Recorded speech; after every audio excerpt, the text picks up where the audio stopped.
Okay, great. We're going to go ahead and get started. Hi, everyone. This is Sarah Beatty, Marketing Director for Millward Brown Digital's Ad Effectiveness Solutions. Thanks so much for joining. We first released brief findings from our Publisher Impact Study at ARF's audience measurement event last month in New York.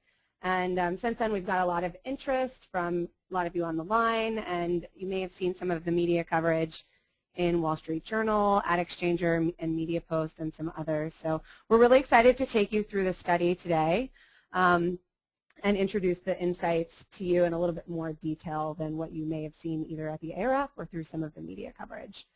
So there is a question tab in your screen. We are going to be accepting questions throughout the webinar. We're going to wait until the end until we address those, but please feel free to submit your questions throughout the content, and we'll address as many as time allows at the end of the presentation.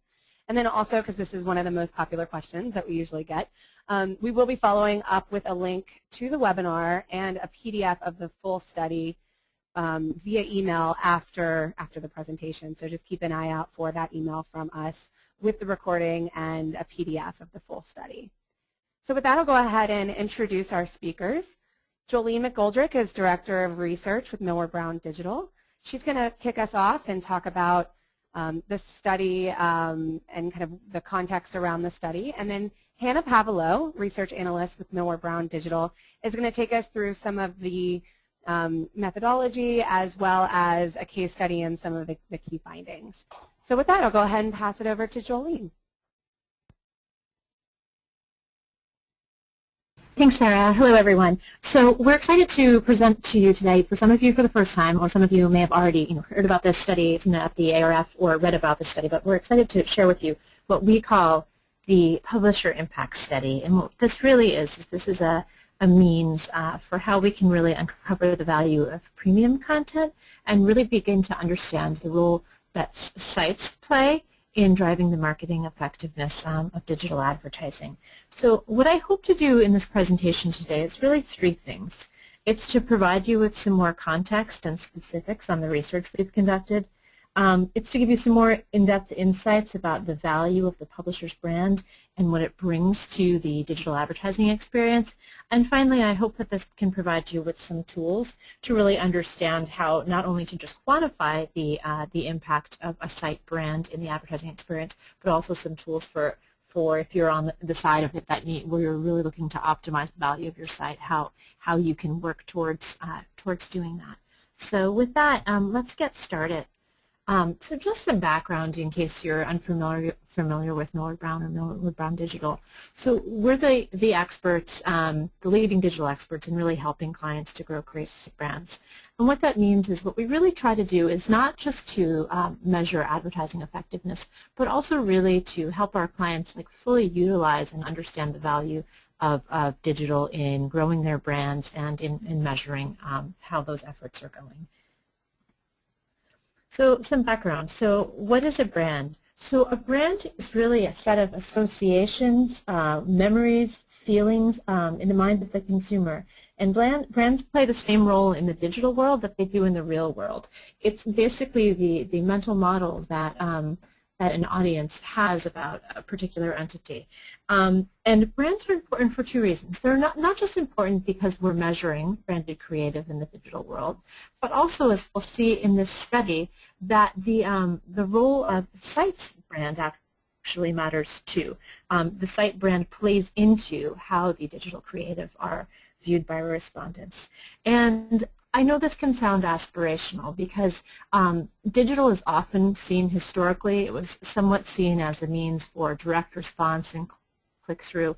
And there have been times where the brand building value of digital has definitely come under attack, which is why we think it's so important that as publishers and sites are not just thinking about how do they help their clients build their brand, but they're also looking at it from the perspective of how they can build their brands.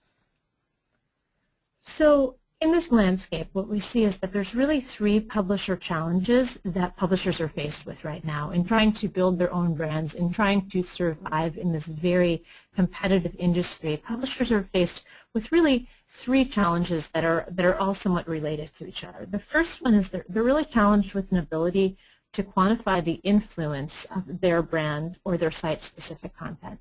And this is really, really important as we're talking about things like premium content and, you know, what the role of programmatic audience-based buying is. That need for publishers to really be able to say with some definitiveness how their site plays into that is extremely important. And it's important for that they're able to communicate also, you know, how they're enhancing the role of the visitor experience, and this is often difficult to quantify. And finally, they're being faced with, as I alluded to before, this challenge that comes from audience-based buying, which in some ways can often reduce buys to demographics, finding the right person in the right space.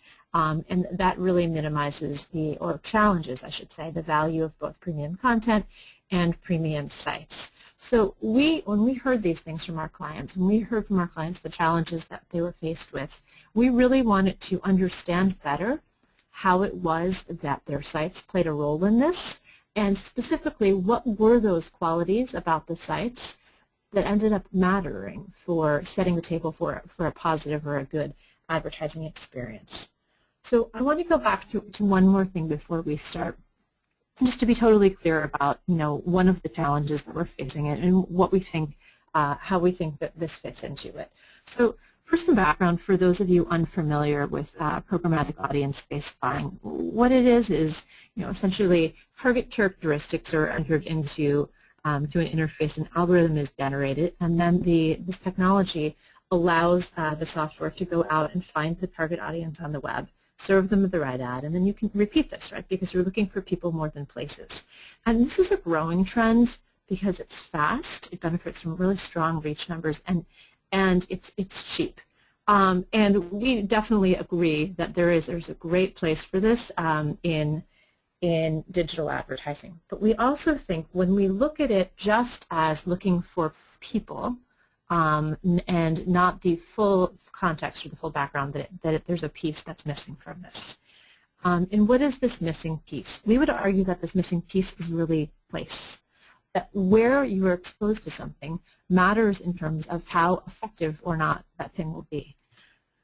And this is rooted both in advertising research, both digital and offline. There have been a ton of studies that you can look up about the role that place plays in enhancing or diminishing the effectiveness of advertising. But it's also rooted more deeply in psychology. And it's this concept of contextual priming, right? So the exposure in one place changes the response. So think of it as stimulus A, which is the place, influences stimulus B, which is the advertisement. And lest you think that this is going to be a lecture about psychology, I really just want to show you a few examples of how this doesn't work well so that we can really sort of contextualize the value of this. So let me show you the first example. So this is an ad for a movie, Skyfall, a James Bond movie, and the first two things you probably notice are the actor, or at some point you notice that he's pointing a gun somewhere.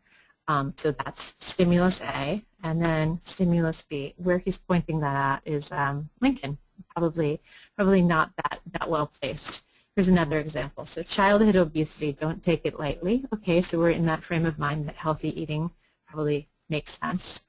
And then right beneath it, an ad for McDonald's, not just an ad for McDonald's, but about a shopping spree at McDonald's. Again, not stimulus A, not really priming you for a good experience with stimulus B. And lest you think that this only happens in outdoor advertising or in offline advertising, here's an example of a website, deaf.com, which is a website for the hearing impaired.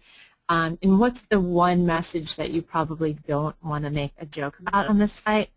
It's this. Can you hear me now? I don't know if Verizon knew that this was running, this message was running on this site. But I think what these really bad examples of priming show us, these bad examples of context show us, is that context really does matter. And that context that we're talking about is the site. And within the site, it's the brand of the site itself. So we studied this, and what we did is we collected data from 44 sites and across 5 categories, across news, finance, sports, food, and portals. And we pulled data from both the behavioral side and the attitudinal side. On the behavioral side, we were looking at unique visits and page views. the average stay, visits per person, pages for visits, and attention. And we pulled all of this data from our Compete Behavioral panel over the course of 1 month. We combined this with attitudinal data, where we really looked at the precursors to brand effectiveness. So we're looking at impressions of sites, brands, feelings towards sites, reasons for visiting sites, and impressions of advertising on sites. And we used a survey for this with a sample size of 4,935.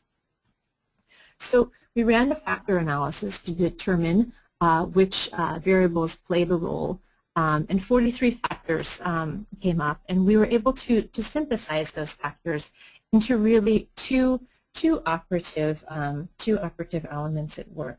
And I've organized those for purposes of this around really strength and symmetry. So there were three factors that were important, one related to strength and two related to symmetry. So as related to strength, what's really important here is the strength of the site's brand, right? So the site, again, we talked about is the mental model in the mind of the audience. And sites can be strong or they can be weak. And stronger sites do a better job at setting the table for a positive ad experience. So what we were able to do is we were able to summarize this into a metric we're going to refer to as the brand strength score. And this is a measure from 0 to 100 that shows the value or the strength of the brand, right? So strong site brands lead to better advertising outcomes. But the other element of this is it's not just strength alone. What we saw a little bit in those examples before is that symmetry matters also. And when we talk about symmetry, we're really talking about two dimensions. We're talking about the audience dimensions, so really understanding why audiences are visiting sites, what they're doing on those sites, really getting a holistic view of the audience component of the site experience and what are the behavioral factors there. And then also a site's personality. So just as brands in the real world have personalities to them, think of Coke versus Pepsi, those personalities are a little bit different. Sites also have personalities too, and we'll talk about those dimensions in a minute. And this is where symmetry also really comes in. What you want is you want to have a site that's symmetrical or consonant with the type of advertising that you want to run on that site. And we'll go into some examples of this when I dive deeply into those examples. So what this Publisher Impact tool really does is it allows publishers to maximize the effectiveness at advertising on their sites by quantifying both their brand strength and where that compares to other sites, and then also to begin to look at the elements that matter for symmetry so that the advertising is really aligned with the strengths of the brand. So site brand strength. As I mentioned before, what site brand strength is, it's a way to evaluate a site's power, its perceptions, and its differentiators. And we're using single value to roll up those qualities so that 0 is a very weak site and 100 is a very strong site.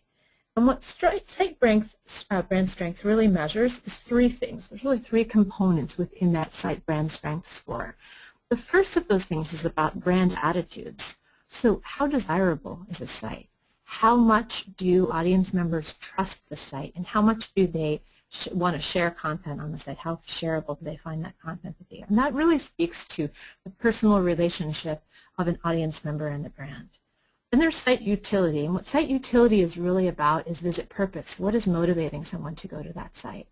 And that's really important when we think about what the advertising running on there is. And then finally, meaningful difference. So how meaningful is the site to that person? How much do they see it as being different from other sites? And how salient of a brand is that site? And so what we see is when these things roll up into brand strength, there are four ad diagnostic metrics that they're really influencing. It's influencing ad fit, so how well audiences perceive a brand, an advertised brand is fitting with the site. Ad favorability, how much advertisers are enjoying ads on that site. Ad trust, how much visitors are trusting ads on that site. And finally, ad usefulness, so how useful are visitors considering ads on that site to be. And what we see on this chart here is that those very strong brands, So we're defining a strong brand as a brand with a brand score of 80 or above. So those sites that have very strong brands are having better outcomes in terms of ad fit, ad favorability, ad trust, and ad usage. So the value of their site actually increases, right, or is directly related to the strength of the ad diagnostic metrics there. And that, if you look at those charts, that's almost in perfect symmetry, so that those really weak brands also are having much worse scores on ad fit, ad favorability, ad trust, and ad usefulness. So what's the utility of brand strength? Well, we think that what site brand strength really allows publishers to do is four things. First, it's to benchmark the value of their site's brand and understand how they're indexing against competitors. So are they a strong brand, or do they really have a ways to go in the minds of audiences being perceived differently? It allows them to manage their brand, so site brand strength is something that can be measured over time. And this is important because in the digital environment, there are external events that happen, and there are internal decisions that are made all the time about layout and content and other types of things that are going to directly influence that site brand strength score. And it's important for publishers to really keep a tab on how well they are managing and growing their brand. Third, it's helpful to prove the value of premium content and placements. And finally, it's really essential to troubleshoot when brand equity dips. So if you're a publisher and you've got a brand strength score of 85 and you make some pretty major changes to your site, and all of a sudden your score dips to 55, what that really suggests is that you need to refocus or double down on that audience experience again. So the next measure that we found that was important, so strength we talked about was really the strength of the brand, but now these two things, audience dynamics and site personality, we really want to talk about them in terms of alignment or symmetry. And what we find is that the audience dynamics really need to be aligned with the advertising running on it. And what audience dynamics is made up is really three measures: everyday relevance, engagement, and what we call visit catalyst, which is really going to be the reason for visiting a site. And what we see is that audience behavior prior to and during site visits is really important in terms of the overall ad context, and gives us a lot of instruction in terms of the types of advertising that are the best fit for the site. So as I mentioned, audience dynamics measures these three things: everyday relevance, engagement, and visit catalyst. And what everyday relevance is it's really the traditional measures of reach. So unique visitors, we're looking at frequency of visits per person, and then we're looking at the share of the overall internet time. So how much time are visitors spending on that site compared to how much time that they're spending on the internet. And what everyday relevance really emphasizes for us, and engagement also, which I'll talk about in a second, is that there is a place for traditional metrics. Our point of view in this is not that traditional metrics don't matter. We absolutely think that they do matter, and we think what they go into is this idea of audience dynamics, so really understanding how audiences are using the site, how, when, and how much they're using the site. So engagement is similar. So engagement is really looking at the length of time the visitors are spending on the site and the number of pages that they're visiting while they're there. So is this a quick site you just go to and move on, or are you really spending time on it? And that becomes important for thinking about things like attention, really, and how much attention you can get from an audience member. And then finally, we see that visit catalyst is important. And though this falls within the same vein as the other two, it's a little bit different. And what this really goes to is how a visitor got to a site. So visitors who come to a site from search are very different than visitors who are going to a site directly, where they're typing it into the URL or going to it from their bookmarks. So everyday relevance and engagement, what these are really doing is they're really validating the importance of the industry standards for metrics of reach, frequency, and engagement. And visit catalyst, as we mentioned, is really about how you get to a site. And this is really important, and I want to spend more time on this because for many of you on this phone, right, engagement and everyday relevance are already very intuitive. It's already a core part of your work. But Visit Catalyst is something new, so I think we should spend some more time on defining it. So as I mentioned before, there's these two dimensions of it, right? There's wandering people, so they've searched, or there's another site that they're getting as a referral, so they end up on your site, as opposed to destination. So destination are people where they're directly typing in the URL or going to the bookmark. And what we see is that sites like food sites, they are generally getting the majority of their traffic. They're wandering sites. They're getting their traffic when they search for a particular recipe or they link through to another site. Versus sports and news sites, where people are going there more directly to consume content. And what we see is that audience-based buys can be really effective, particularly on these wandering sites, where there's the opportunity to really reinforce the message in multiple different contexts. Whereas sports and news sites definitely lend themselves more to things like native content or more long-form advertising content, where you can really benefit from knowing that you have someone's attention a little bit more. Finally, site personality. So site personality, as I mentioned before, sites have personalities just like brands have personalities. And we define this, we divide this into two categories. There's personality, so what are the personality attributes that audiences associate with the site. And then there's also site pedigree. And what site pedigree really talks about is the extent to which a site ladders up or not to a larger offline entity. So site personality describes different types of characteristics, including how assertive, fun, or friendly a site can be, whereas site pedigree is really more about whether a site is more traditional and laddering up, or whether they're seen, because they're an independent site, they're seen as being more adventurous or rebellious. So when we're looking at this dimension of site personality, we're scoring it around several different attributes, whether a site is considered generous, whether a site is considered kind, whether a site is considered assertive, wise, idealistic, caring, fun, or friendly.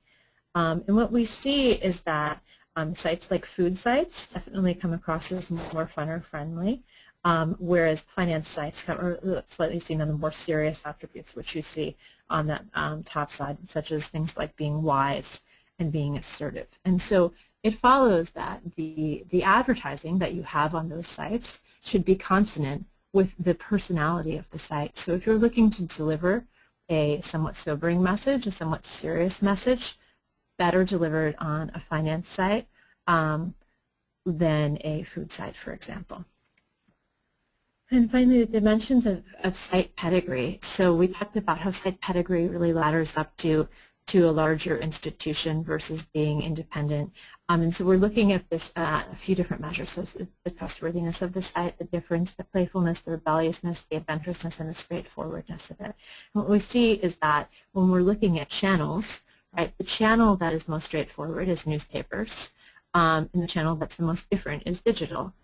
And so institution sites are perceived as generally more straightforward, right? So those sites that ladder up to a bigger offline brand are perceived as more straightforward and trustworthy, whereas the independent sites are perceived to be different, playful, rebellious, and adventurous. So this goes back to, again, this concept of consonance, right? Depending upon the objective of the campaign, where that falls, you want to match the site pedigree with that. So if you're going for something splashier and newer, it potentially makes more sense to run on what's seen as a more independent site, whereas if you're going for something where trustworthiness becomes a lot more important, frank discussion becomes a lot more important, that does better on more of an institutional type of site. So the next section we're going to talk about is publisher impact in action. And I'm going to pass this section over to Hannah. And what we're going to look at is so what I've sort of given you is a lot of concepts and a big framework. And what Hannah's going to do in this last section is really bring this to life in terms of how we looked at this for some specific brands. And really this will provide you with some tools for how you can put this publisher impact into action. So with that, Hannah, I'll pass it over to you. Great. Thanks, Jolene. So the first thing that we did after we sort of did the study was talk to some of our publisher clients. And the main thing that we realized is that we needed a way to take this framework and turn it into a tool that will actually help. So there's some main things that this tool will actually do. So the first one is that it helps to understand the publisher to understand the strength and weakness of their site. And this is really important in terms of diagnostics for that publisher themselves, but also just so they can understand how they are perceived compared to their competitors, or what areas are weaknesses and that they need to focus on to sort of try and boost their perceptions. The second thing is a way to communicate their value in a quantifiable way. So right now, publishers already have tools, through audience measurement, but something that goes beyond that, that can really speak to their brand and their strength, but is also quantifiable and therefore comparable, and really communicates the added value in a tangible way. So to demonstrate what this looks like, we're going to walk you through a case study using data from ESPN. So the first score we're going to talk about is that site brand strength. So this chart looks at ESPN's brand score as compared to other sports sites. So something to note about this list of competitors is that it's comprised of a variety of sports sites. So from other multimedia sports companies to syndicated sports sites and even just popular sports blogs. And unsurprisingly, ESPN outperforms in terms of brand strength with a score of 91. But something interesting for them to take away is that there's no real runner-up. So the majority of the other sports sites all have scores between the range of 35 and 50, showing that there's still sort of this battle for second place in terms of which is going to be the dominant sports site after ESPN. And that's something that's important for ESPN to know and understand when they're looking at their competitive landscape. We can also then see how ESPN performs when it comes to actually setting a user up for a good ad experience. So what this graph shows is how ESPN performed for each of those ad diagnostics, indexed against the average score for sports sites, which was normalized to 100. So for example, we can see that the ESPN audience is 34% more likely to trust the advertising on that site than the average sports sites. And these scores are really important to ESPN because they can go out to media planners and advertisers and they can clearly communicate the value that they're bringing. And data points like this can also help to justify sort of premium prices and sort of set them apart from just being lumped into a general programmatic buy. So this slide sort of looks at what is making up that strong brand strength score. So in terms of the meaningfully different components, ESPN is 200 as a salient score of 270. So it really means that they're going above and beyond. So when you think of a sports site, the first website that you're likely to think of is going to be ESPN. They're 170 times more likely to be thought of than the average sports site compared to their competitors. So, and of these three metrics, so ESPN performed very well across all of them, but the one where they struggled the most was being different. So something that they could work on is learning to differentiate themselves from their competitors. We also see in terms of visitor trust, again, they outperform with 49% of people finding it more trustworthy than their competitors, and their content is also very shareable. And particularly for sports sites, having content that is shareable is really important because so much of it is video content based, watching highlights or game reviews, that having content that people want to share that's highly engaging is going to be really important for them and their audiences. And so looking at these scores helps us to understand what is driving that brand strength score, as well as sort of what areas ESPN could work on and what their strengths are. So when they're trying to present themselves to brands, what areas they should be focusing on. So in terms of the audience dynamics, so those first two, everyday relevance and engagement, it's unsurprising here that ESPN performs quite well. It's a site that people are going to with relative frequency, and they're reaching a lot of different people. So in terms of these more traditional metrics, ESPN does really well. In terms of audience catalyst or visit catalyst, which is sort of that new audience dynamic dimension that we're talking about, again, ESPN is going to be on the spectrum of more of a destination site. So its visitors are 34% more likely to visit that site directly to consume topic-specific content than the average sports site, and they're also 31% less likely to have been accessed via search. So what this really means is that people are, going to their browser, they're typing in ESPN into the URL, and they're going there directly because they want to be consuming that sports content, and not just getting there through doing a random search for a sports team or a game results.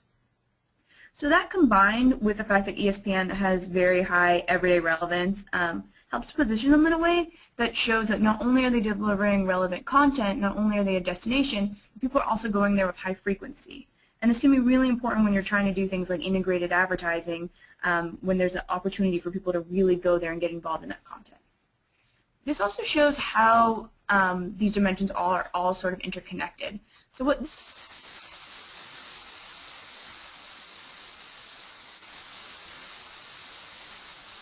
content. And this makes a lot of sense since people or sites that have strong brands are the types of sites that are going to be more salient, and therefore people are more likely to go there directly through URLs than something like a site with a low brand where you're not likely to think of it as much. And again, this can be really important when trying to consider what advertising formats are going to work well on your site and what's really going to drive people's awareness of those brands. It's going to depend on how they're getting there. So the last thing that we're going to show is those two personality dimensions. So what this chart shows is on the horizontal axis we have that personality dimension, and the attributes that are related to it are denoted with those orange squares. And along the vertical axis we have the site pedigree dimension, and again those attributes are denoted by the yellow triangles. And then we also see sort of where ESPN falls on this map, as well as all of the competitors. So in terms of personality, ESPN is definitely on the more friendly, fun side, but you can also see that all of the competitors are sort of on that side too. So they all sort of skew towards the right side of this graph. However, when we look at the site pedigree dimension, ESPN is definitely in the bottom quartile, and it's really a wide range against its competitors. So some of its competitors are really being seen as different and rebellious, but ESPN is much more living in the world of being straightforward and trustworthy. So knowing these things, it gives them an opportunity to go after some very different brands. So for instance, if they're trying to position themselves against a brand, or position themselves for a brand like Aflac, which is an insurance brand, but also something that's more fun and friendly, then this is sort of the tools that they can use to go up and say, we're, considered to be straightforward and trustworthy while also being fun and friendly, which is not something that a lot of sites can boast towards. So really understanding where they fit on these two personality dimensions allows them to go after other advertisers and better match the advertising that's on their site. So what we showed you is just some of those insights that we found from the case study for ESPN, but depending on the publishers, there's obviously a lot of different insights for what those strengths and weaknesses may be for that particular publisher. If you're interested in learning more about the case study or about the solution, feel free to reach out to the email that's on the screen, on your screen. So that wraps up. Great, thanks so much, Hannah. Thanks, Joline. We're going to allow a few minutes here for questions. So if you haven't submitted one yet, please use the question tab to submit your questions, and we'll address those here. We do have one question about a viewer is asking about how ad buyer clients can use this framework and apply these tools.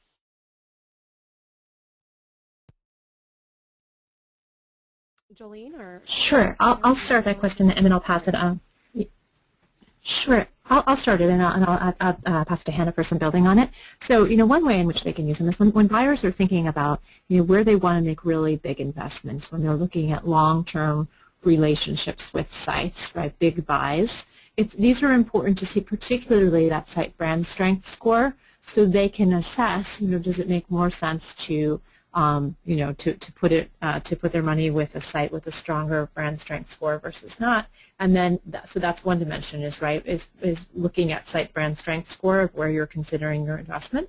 And then the second place is, as I mentioned earlier, in the personality and pedigree dimensions, it's important, when you're thinking about what the campaign objective is, that, if you have a campaign coming in with a serious or sobering message that in some ways needs to be taken sort of come across as trustworthy or assertive, right? That is going to work better on a certain type of site than a certain other type of site.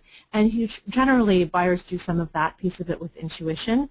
But what this tool does is it really allows them to back up that intuition with some very specific numbers. So it has the potential to be a great tool for media buyers when they're deciding how they want to invest their money, both in terms of longer-term relationships and then also campaign-specific buys. Hannah, is there anything you wanted to add to that? Yeah, I think in general just some of those content category level insights really help to provide buyers with a better understanding of sort of all of the things that are at play when audience member is going to interact with an ad. So really understanding all of those aspects, at least at, at the level of sports sites or at news sites, gives them a better understanding of what's happening when they're going to reach a person on one of those sites.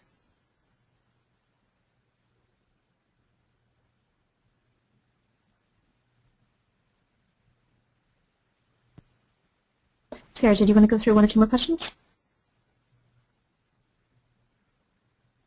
Hi, sorry. Yes, so a two-part question here. Is this a syndicated product? And can you use the tool to analyze your brand to understand how it might fit with potential publisher sites? So I'll take the first one. So it's not a syndicated product. It's something that is available that you could run for your site. But because this element of categories becomes so important, as I alluded to earlier, I should spend a little more time on this, right? It's not just understanding your brand more broadly. It's within a category. We think that publishers or media buyers or brands who are really looking at a specific consideration set are best at we're best at indexing it against that consideration set. So it is a tool that's available, but it's not syndicated. And in terms of how it can be applied to advertisers, so this specific version is designed for publishers, but it's designed off of a methodology and a framework that can easily be applied to advertiser brands, with the findings being consistent and then allowing you to match sort of with the publishers that work best.